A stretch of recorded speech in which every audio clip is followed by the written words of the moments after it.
तर पुढेही महिलांना हे प्रॉब्लेम निर्माण होतील।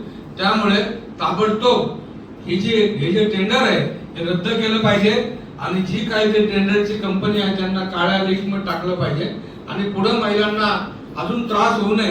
म्हणजे आता यांचं तर आयुष्य उद्ध्वस्त झालेलं आहे। उद्ध्वस्त झालं म्हणजे आर्थिक प्रॉब्लेम झाले, त्यांचे हप्ते जात नाहीत, गाड्या सर्व उभ्या आहेत, जवळून यांचं सिबिल खराब होऊ नये म्हणून या इकून तिकून व्याजाने पैसे करून हप्ते भरतायत। प्रत्यक्ष यांचा पूर्णपणे व्यवसाय बंद आहे। तर सरकारला आमची मागणी की हे जे टेंडर तुम्ही काढलं आहे ताबडतोब रद्द करा, म्हणजे पुढच्या तरी महिलांचं नुकसान होणार नाही आणि ज्या महिलांनी रिक्षा घेतला त्यांना L5 कॅटेगरीमध्ये रिक्षा द्यावी अशी आमच्या आजच्या या पत्रकार परिषदेमध्ये मागणी आहे।